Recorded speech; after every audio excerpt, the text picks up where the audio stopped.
हम आपके सामने लाएंगे समाज के वो चेहरे जिनसे मिलती है प्रेरणा, जो हमें जगाते भी हैं, बताते भी हैं कि हमको कैसे आगे बढ़ना, समाज में कैसे भागीदारी हो, ये भी समझाते हैं। हम चाहते हैं कि ये भी न्यूज आप उन विभूतियों से हर सप्ताह रूबरू करें जिन्होंने समाज में कहीं न कहीं अपना आप हासिल किया। हमारा उद्देश्य साफ है कि आप विभूतियों से प्रेरणा लेकर आगे हम आपको ऐसी शख्सियत से कराएंगे रूबरू कि आप समाज में इनसे प्रेरणा लेकर आगे बढ़े। मुंबई महानगर पालिका चुनाव की रणभेरी अब पूरी गूंज के साथ बज रही है।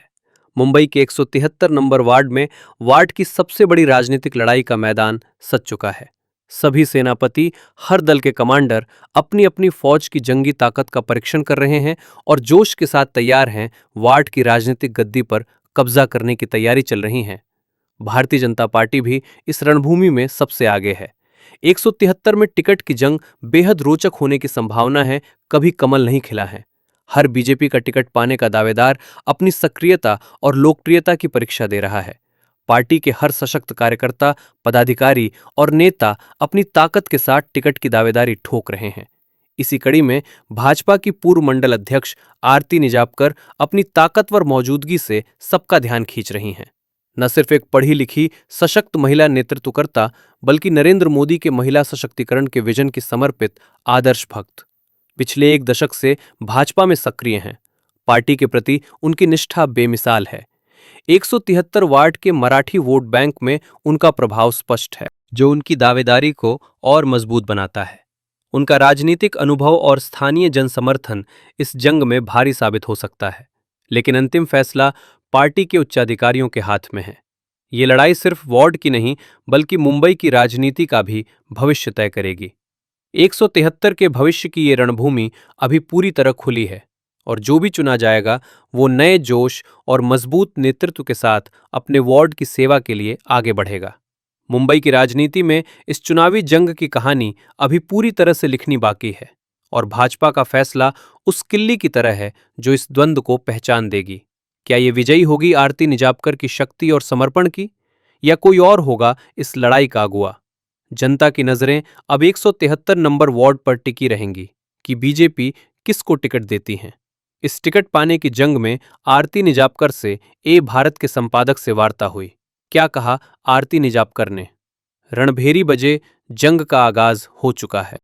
आरती निजापकर युवा महाराष्ट्रियन नेतृत्व की एक दमदार आवाज, जिन्होंने पिछले 10 वर्षों से भारतीय जनता पार्टी के लिए निष्ठा और समर्पण का परिचय दिया है।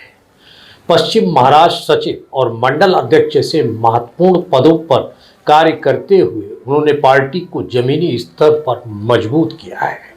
वार्ड 173 से मनपा चुनाव लड़ने का संकल्प उनकी सोच और जोश का साफ आईना उनके दिल में है। युवा शक्ति, शिक्षित योद्धा, मिलनसार हृदय वाली, नरम स्वभाव की क्रांतिकारी महिला, जनता के बीच पकड़ ऐसी कि हर दर्द उनकी धड़कन बन जाता है। भारतीय जनता पार्टी की निष्ठावान बेटी है आरती निजापकर, जो नारी सशक्तिकरण की मशाल जला सकती है।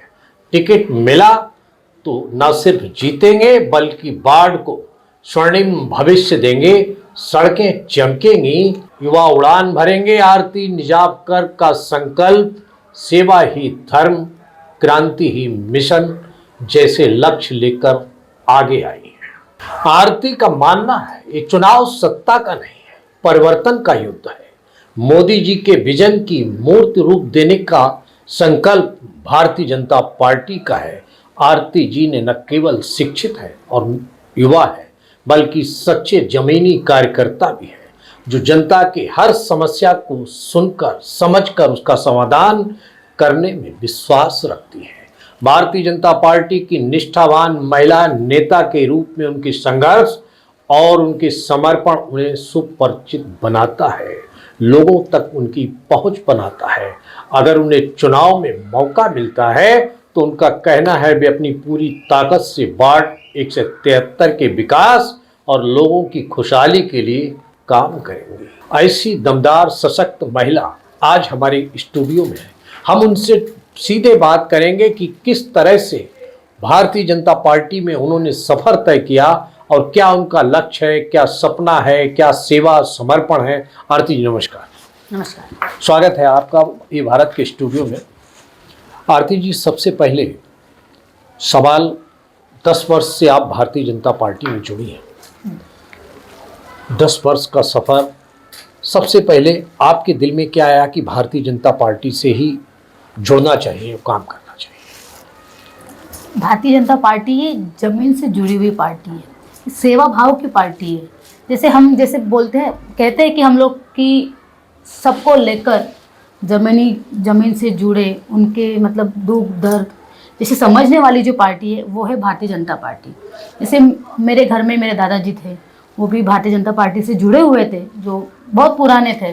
तब से मैं दादाजी को मैं देखा तो है नहीं है, बट जैसे पापा बताते थे मुझे कि ऐसे पार्टी होनी चाहिए, ऐसे होना चाहिए, तब कहीं ना कहीं मेरे मन में आया था कि बाबा क्यों ना हम लोग भारतीय जनता पार्टी से जुड़ा जाए, क्योंकि जो सेवा ही धर्म है। जो अगर ऐसे पार्टी से हम लोग जुड़े तो काम करने में भी आनंद मिलता है। हम एक समाज के माध्यम से कुछ करना चाहते हैं तो हम उस समाज में जुड़े रहते हैं। तो आप भारतीय जनता पार्टी से अपनी मन की मुराद जो आपके दिल में था, काम करने का, समाज सेवा करने का, भारतीय जनता पार्टी से जुड़े। किसी ने आपको प्रोत्साहित किया होगा, ग्रैंडफादर ने किया या परिवार ने किया, या अपने खुद से दिल में आया कि भारतीय जनता पार्टी? मैंने 1-2 बार सुना था घर पर, मेरे पापा ने कहा था। तो अगर मुझे एक मौका मिला था कि किसी पक्ष में जाना है, मुझे किसी ने पूछा था कि अगर आपको मौका मिलेगा, अगर आपको सेवा करने का मौका मिलेगा तो आप किस पार्टी में जाना चाहोगे? दिमाग में तो था ही कि मुझे जाना का है। आंसर मैं रेडी था, तो भारतीय जनता पार्टी, बस जुड़ गई। बाबा से प्रेरणा मिली और जुड़ गई भारतीय जनता पार्टी में। लेकिन भारतीय जनता पार्टी में आने के बाद राजनीतिक में कोई तो गुरु बनाया होगा कि ऐसा कि जो आपको आगे मार्गदर्शन करे, या पार्टी को ही गुरु बना लिया था? ये तो बहुत अच्छा आपने पूछा है मुझे। गुरु ऐसे नहीं मिलते। मैं चाहती थी कि मुझे कोई ऐसा गुरु मिले राजनीतिक तौर पर, बट नहीं, मैंने देखा समझा तो मैंने मन में ठान लिया कि नहीं, भारतीय जनता पार्टी यही सबसे बड़ा गुरु है। संघ के विचार, पक्ष के विचार, यही अपना गुरु है। यही देखो, यही समझो और अपने कार्य करते जाओ। सबसे पहले पद आपको दिया गया होगा जुड़ने के बाद काम करने का, क्या, कौन सा, मेरा किस तरह? सबसे पहला पद था पश्चिम महाराष्ट्र आघाड़ी में। जबकि पश्चिम महाराष्ट्र आघाड़ी में मैंने बहुत लोगों से पहचान हुई, बहुत लोगों की समस्या देखी।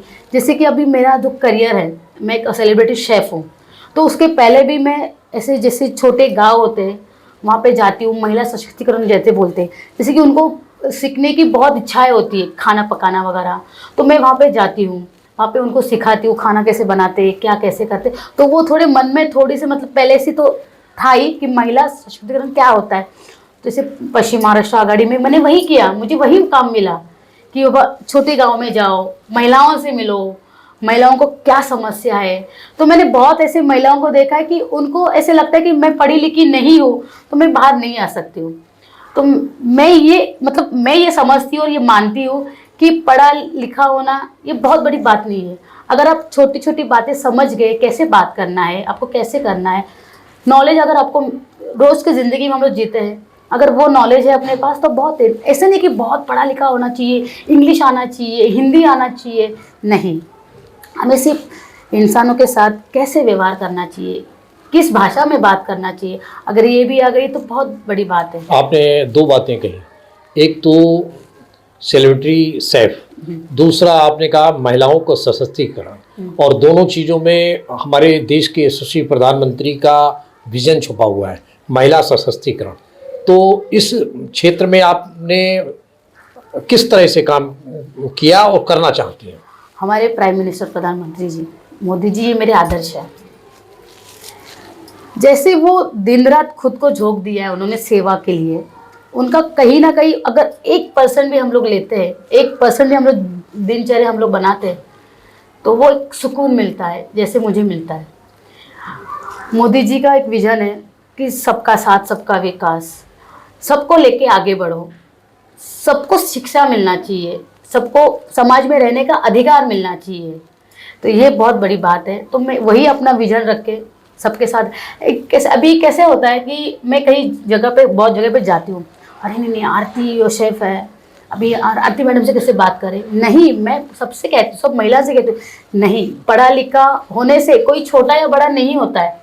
अगर आपको कुछ बात करना है तो मुझसे कहो, मैं आपको आपके हर सवाल का जवाब दे सकती हूँ, देना चाहती हूँ। क्योंकि क्या होता है ना कि भले हम लोग पढ़े लिखे हैं, लेकिन जो जमीन से जुड़े होते हैं, जो गांव में रहते हैं ना, उनके सवाल ना बहुत बड़े बड़े होते हैं। उनका जवाब देना कभी कभी हम लोग को भी मुश्किल सा लगता है। तो मैं ना यही चाहती हूँ कि मुझे पूछो, मैं उस काबिल बनूं कि आपको आंसर, आपको जवाब दे सकूं। वो सीखने का उनसे भी मौका आपको मिलता है। मैं अभी भी सीख रही हूँ, ऐसे कि नहीं मैंने मास्टर किया है, मैंने एमएससी किया है, मुझे एक्सपीरियंस है, लेकिन मैं हर महिलाओं को यही बोलती हूँ कि मुझे आप पूछो, जब मैं आपके क्वेश्चन को आंसर दूंगी तब मैं समझूंगी हाँ मुझे कहीं ना कहीं आता है। कितनी अच्छी बात कही। लेकिन जब आप महिलाओं के बीच जाती हैं तो महिलाओं से प्रतिसाद किस रूप में मिलता है? आपको सेफ के रूप में देखते हैं, भारतीय जनता पार्टी की नेता के रूप में? पहले तो बोलते हैं अरे मैंने आपको टीवी पे देखा है, तो मुझे गर्वित महसूस होता है, चलो भाई टीवी पे देखा है तो टीवी वाला छोड़ दो, अभी मैं आपके साथ जुड़ी हूँ, एक संगठन के रूप से, एक पक्ष के रूप से जुड़ी हूँ, आपकी समस्या है वो मुझे बताओ। मैं पूरी कोशिश करूँगी कि आपके साथ रह के, जैसे अपनी विधायक है कैप्टन जी, वो तो पता है आपको, सबके लिए बहुत काम करते हैं, दिन रात काम करते हैं। आपकी समस्या है, आपकी प्रॉब्लम है, हम लोग उनसे बात करेंगे, जितना मुझे होता है उतना करेंगे, अगर मुझसे नहीं होता तो हमारे विधायक जी यही है। तो ऐसे पूरे विधानसभा में सब वार्ड में मैंने काम किया हुआ है। आपने सब वार्ड में किया, लेकिन 173 की आज नामांकन, चूंकि बीएमसी का चुनाव है, 173 में आपने पार्टी की दावेदारी के लिए नामांकन किया, क्या सोच के नामांकन किया?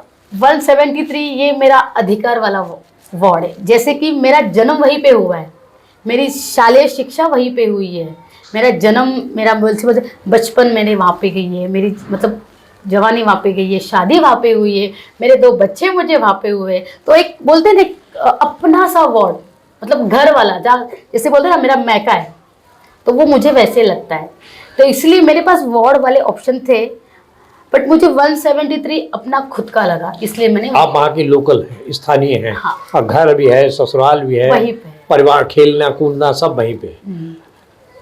पश्चिम महाराष्ट्र में एक जिम्मेदारी सचिव की संभालने के बाद फिर आपने एक मंडल अध्यक्ष का शायद पद लिया था। हाँ। किस तरह से काम किया और किस सन में आपको मंडल अध्यक्ष का पद मिला? पश्चिम महाराष्ट्र आघाड़ी में थी तो मुझे बाहर, मतलब हम लोग बाहर जाते थे, जैसे कि फिर मुझे लगा कि अरे मैं बाहर जाती हूँ, बट मुझे ना जहाँ पे मैं रहती हूँ उस मतलब विधानसभा में या भी उस क्षेत्र में, उस वार्ड में मुझे करना है। तो बहुत प्रयासों के बाद मैंने बहुत लोगों से पूछताछ की कि मुझे करना है, कैसे करना है, तब जाके मुझे किसी के माध्यम से मुझे यहाँ पे आने का मौका मिला। और मैं सच में भारतीय जनता पार्टी, जैसे अपनी विधायक हैं, उनका बहुत शुक्रिया अदा करना चाहती हूँ कि उन्होंने मुझे महिला मोर्चा मंडल अध्यक्ष का ये पद दिया, उन्होंने मुझे जिम्मेदारी सौंपी। मतलब कहते हैं ना कि अगर मुझे आपको जिम्मेदारी देनी है तो पहले विश्वास होना चाहिए। तो उन्होंने मुझे बड़ा पद दिया और मैं तभी ठान लिया था कि मुझे पद दिया है तो मैं सेवा भाव मन से पूरा काम करूँगी। आरती जी, भारतीय जनता पार्टी का सिद्धांत है कि ऐसे कोई किसी को पद नहीं देता, पद नहीं मिलता। कुछ तो खूबियाँ देखी होंगी जब आपने महाराष्ट्र में सचिव पद संभाला था, पश्चिमी महाराष्ट्र का, तो कहीं तो कोई खूबी देखी होगी तभी पद मिला आपको। लेकिन कैप्टन तमिल सेल्वम जमीन से जुड़े नेता, उन्होंने निश्चित कोई ना कोई खूबी देखी होगी, बराबर। अब चूंकि आपने पार्टी के लिए दे दिया, मंडल अध्यक्ष रह चुकी, सचिव रह चुकी, नामांकन भी कर दिया, क्या कितने दावेदार हैं आपके वार्ड में? मेरे वार्ड में 6 दावेदार हैं, मैं पकड़ के 6। भारतीय जनता पार्टी उसी को टिकट देगी जिसने जमीनी स्तर पर उतरकर भारतीय जनता पार्टी के लिए काम किया है, भारतीय जनता पार्टी की नीतियों पे चला है, सिद्धांतों पे चला है और भविष्य में भी वो कार्य करने वाला निष्ठावान सिपाही है। ये तो आप विश्वास मानिए कि कोई की पार्टी किसी को ऐसे वो टिकट नहीं देने वाली। सर्वे कराती है, अलग अलग सर्वे होते हैं और जिनमें शायद सर्वे आपका भी हुआ होगा, 6 और सदस्यों का हुआ है। आपने अपने वार्ड की समस्याओं के बारे में आप जानती हैं कि क्या क्या समस्याएं हैं, बता सकती हैं? हाँ। क्या? जैसे कि रोड, आज तक रोड कभी साफ सुथरे या बिना खड्डे के रोड मिले नहीं है। कहाँ डाला जाता है अभी तक किसी को पता नहीं है। अभी 2 बिल्डिंग, अभी मैं तो बिल्डिंग अभी 20 साल से देख रही हूँ। जब मैं बचपन में थी, मतलब मेरा जन्म हुआ तब तो चौल सिस्टम थे। चौल जितने क्लियर थी ना, बिल्डिंग होने के बाद रोड उतने ही खराब हो गए, क्योंकि उनको सुविधा ही नहीं है। रोड पे चलने के लिए तुम लोग को जगह नहीं है। अतिक्रमण वाले छोटे छोटे दुकान डाल के रखे, जाए कहाँ से? अभी जैसे कि रोड है, वहाँ पे डबल पार्किंग किया जाता है, बस कहाँ जाए, गाड़ी कहाँ जाए, वहीं पे कुछ कचरा, वहीं पे रोड पे चलो, मतलब कुछ सुविधा है ही नहीं है। इतने सालों से अगर बीएमसी में कैंडिडेट खड़ा होता है, अभी तक भारतीय जनता पार्टी 173 वार्ड से आज तक जीती नहीं है, जबकि विरोध पक्ष में जो लड़ा है वो जीता है। तो उन्होंने इतने साल में कुछ भी उसका प्रगति नहीं किया है। रोड वैसे के वैसे ही है। अगर इलेक्शन आता है तो पहले रोड बनाओ, इलेक्शन के पहले 1 साल तो खड्डे में ही जाना पड़ता है हमें। कचरा कूड़ादान वहीं पे पड़ा होता है, सड़कें खराब है, कचरा डालने की जगह नहीं है, बच्चों को कंप्यूटर लैब नहीं है, लाइब्रेरी नहीं है। जबकि मुंबई की बीएमसी इतनी बड़ी है, बीएमसी क्या नहीं कर सकती है? अगर एक कॉरपोरेशन जीत के आता है, चुनावी लड़के आता है, वो जीतता है, तो अपने विभाग में बहुत कुछ कर सकता है। बच्चों के लिए लाइब्रेरी बनाओ, बच्चों के लिए कंप्यूटर लैब बनाओ, जबकि अपने बच्चे अपने ही वार्ड में पढ़े लिखे, जो हम लोग के पास तो पैसे है, जिसके पास पैसे नहीं है वो कहाँ जाएगा? बिल्कुल। क्या ये समस्याएं हैं? अगर आपको टिकट दे देती है बीजेपी, चुनाव लड़ देते हैं आप, चुनाव में क्या समस्याओं को निदान करने का क्या आपका वायदा रहेगा? क्या कहेंगे आप? आम जनता की जो समस्या, उससे पहले मेरी क्या समस्या है जी, क्योंकि मैं भी आम जनता ही हूँ। अगर मैं अभी भी रोड पे चलती हूँ तो ठीक से नहीं चल पाती हूँ। मुझे रोड अच्छी चाहिए। रोड में चलना है तो गाड़ियाँ ही चलेगी। अगर पब्लिक रास्ता है तो पब्लिक रास्ता साइड में होगी, जहाँ से आराम से पब्लिक जा सकती है। यानी फुटपाथ पे भी कब्जा है, वो भी बहुत कब्जा है, क्लियर होना चाहिए। वो क्लियर होना चाहिए। बिजली, पानी, सड़क, बिजली, पानी, सड़क, ये सबसे बड़ी समस्या है। जैसे कि पानी की समस्या अपने वार्ड में तो कितने सालों से है पानी।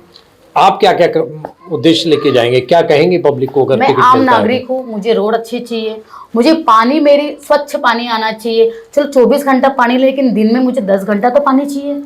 बिजली मुझे अच्छी तरीके चाहिए, बच्चों के लिए खेलने के लिए, कूदने के लिए जगह चाहिए। यानी कि आप जो मूलभूत सुविधाएं हैं उसके लिए लेके अपनी जनता के बीच जाएंगे। सवाल ये उठता है, भारतीय जनता पार्टी ने अभी ये तय ही नहीं किया, अभी चुनाव का शंखनाद हो रहा है, प्रत्याशियों की वो चल रही है, स्क्रूटनी चल रही है कि हर वार्ड से मांगे जा रहे हैं। अगर आपको टिकट नहीं दिया भारतीय जनता पार्टी ने, किसी और को दिया, ऐसी स्थिति में क्या करेंगे? नहीं, जो भी सर्वस्व निर्णय होगा वो पक्ष का होगा। उन्होंने कुछ तो सोचा होगा, उनके मन में कुछ होगा। मिला तो काम करेंगे, नहीं मिला तो भी काम करेंगे। मिला तो काम करेंगे और नहीं मिला तब भी काम करेंगे। आपने मुख्यमंत्री किस तरह का काम करते हैं महाराष्ट्र में और कैसा लगता है उनके कार्य करने का तरीका? अगर मुझे किसी ने मेरा सपना पूछा, तू अगर भारतीय जनता पार्टी में रहती है, तेरा लक्ष्य क्या है, तेरा विजन क्या है, तुझे आगे जाके क्या बनना है और किसकी तरह बनना है, तो हमारे मुख्यमंत्री जी देवेंद्र फडणवीस जी जैसे मुझे, मतलब उनके जैसे नहीं बनना है, लेकिन उनके पास अगर पहुँचूं, उनकी जो पढ़ाई है, उनका जो बोलते हैं ना ज्ञान है, उनके पास पेशेंस तो है ही, बट उनके पास ज्ञान है, वो ज्ञान थोड़ा बहुत मैं सीखूंगी। और जिस तरह से वो महाराष्ट्र को नेतृत्व करते हैं, जैसे बोलते हैं ना, महाराष्ट्र यानी देवेंद्र फडणवीस, भारतीय जनता पार्टी यानी देवेंद्र फडणवीस, उनके लक्ष्य कदम पर चलने का प्रयास करूंगी। क्योंकि देवेंद्र जी ने ग्राउंड लेवल से काम शुरू किया है। जैसे बोलते हैं ना कि मैं आ गया और मैं बड़ा बन गया, कारपोरेटर से शुरू किया, सही बात नहीं, उन्होंने बूथ से शुरू किया। हाँ, बूथ से शुरू हुआ, लेकिन पहला चुनाव उनका कारपोरेटर होना भी तो हम लोग को जमीन से जुड़ना पड़ता है। देवेंद्र जी जमीन से जुड़े हुए हैं। तो जैसे मोदी जी मेरे आदर्श है, वैसे मेरा महाराष्ट्र में आपके देवेंद्र जी है। देवेंद्र जी को क्या कहेंगे अगर मराठी में बोलना चाहें तो क्या शब्द प्रयोग करेंगे उनके लिए? किस तरह का? हर शब्द कम आहे, पण नक्कीच जर माझं स्वप्न असेल, म्हणतात ना की एका संघटन कसं बांधून ठेवायचं आणि पक्षात कसं काम करायचं, आणि समोरच्याला जे विरोधी पक्ष नेता जे असतील, जे म्हणतात ना की आजकाल खूप काही उलटे सुलटे उठतात, पण तुमच्यामध्ये जेवढे पेशन्स, जेवढे संयम आहेत, ते संयमाने तुम्ही ज्या प्रकारे म्हणतात ना की उत्तर देत नाही तुम्ही, संयमाने जे कानाखाली वाजवता ना ते थोडं तरी मला आलं पाहिजे. मतलब आपने उनके उसमें बहुत जो उनके अंदर खूबियां हैं वो चंद सेकंड में कह दी. अगर सही बात है तो उनके बारे में कहना बड़ा ग्रंथ लिखने जैसा है. बहुत. आरती जी, अगर बात की जाए जनता के बीच जाएंगे तो क्या आपने एजुकेशन, कितनी आपकी एजुकेशन, कहाँ से शिक्षा प्राप्त की है, उसके बारे में थोड़ा सा. मैंने मेरी शिक्षा कॉमर्स से की हुई है. उसके बाद मैंने बीबीए किया है होटल मैनेजमेंट. फिर मैंने एमएससी मास्टर एचएमटीटी में किया हुआ है.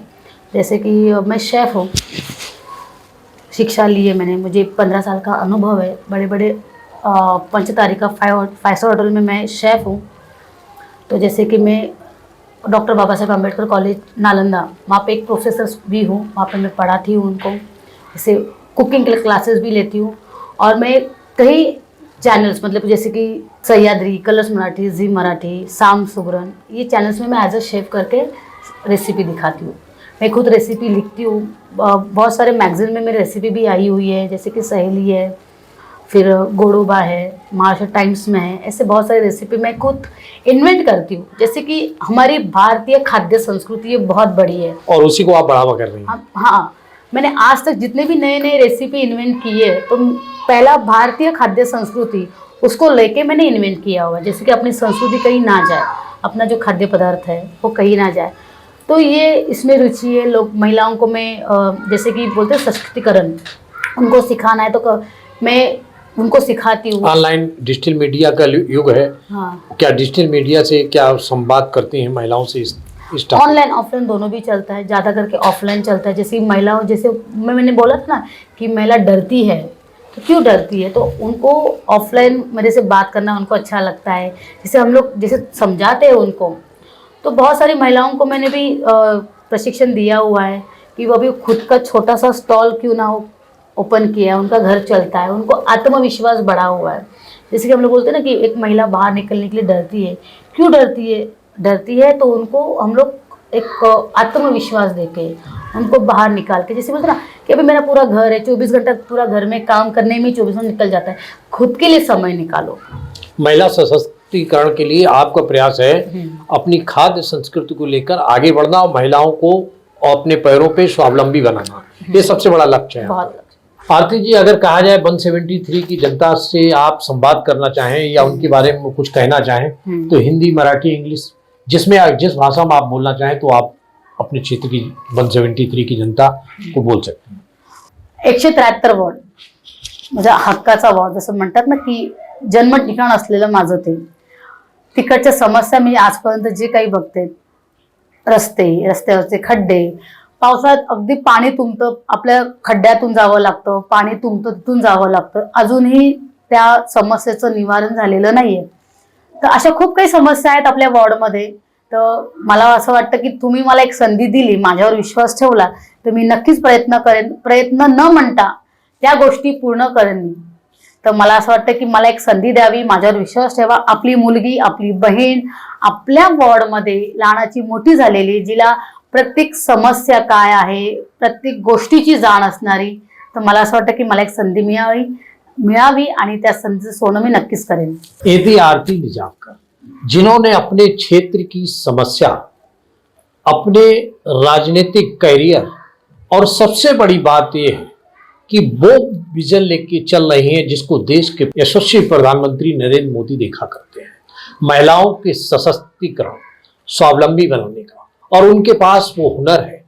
जिस तरह से उन्होंने कहा कि मैं सेफ हूँ, औरतों को स्वावलंबी बनाने के लिए औरतों के पास जाती हूँ, औरतों को ऑनलाइन ऑफलाइन शिक्षा देती हूँ कि कैसे आप निकलें, कैसे आप आगे बढ़ें. इसके लिए बहुत बड़ी बात है. अगर कोई महिला उनके इस शिक्षा को लेकर कोई अगर स्टॉल भी लगा लेती है तो उनको सुखद महसूस होता है. और वो हजारों महिलाओं के लिए प्रेरणा बनी हुई है और उनसे संवाद लगातार कर रही हैं कि कैसे उनका स्वावलंबन हो. और ये बहुत बड़ी बात है. अगर वार्ड 173 की जाए तो आरती का घर भी वही, मायका भी वही और ससुराल भी वही. लेकिन सवाल अभी भी अटका हुआ है कि भारतीय जनता पार्टी 173 में टिकट किसको देगी. आरती निजाबकर ने नामांकन किया है। अब पार्टी को तय करना है कि 173 जिस पर कभी भी कमल नहीं खिला है, आरती निजाबकर का दावा है कि उस वार्ड की समस्याओं को निदान करने के लिए जनता नए चेहरे को मौका देने को तैयार है और आरती निजाबकर उसका भरपूर फायदा उठाकर इस वार्ड में कमल खिलाने को तैयार है। ये बहुत बड़ी बात है, इसमें कोई दो राय नहीं कि आरती निजाबकर जमीन से जुड़ी हुई नेता है, महिलाओं के सशक्तिकरण के लिए काम कर रही है और निश्चित ही समाज में वार्ड में जिस तरह से वो आगे बढ़ रही हैं, पार्टी उनकी ओर ध्यान देगी और नया कदम उठाएगी, कमल खिलाने का प्रयास करेगी। मैं उनके लिए शुभकामनाएं देता हूं कि आने वाले समय में पार्टी उनको टिकट दे और वो चुनाव लड़ें और चुनाव लड़कर वो 173 में विजय की पताका फहराकर कमल खिलाएं। धन्यवाद, नमस्कार। हमारा विशेष कार्यक्रम शख्सियत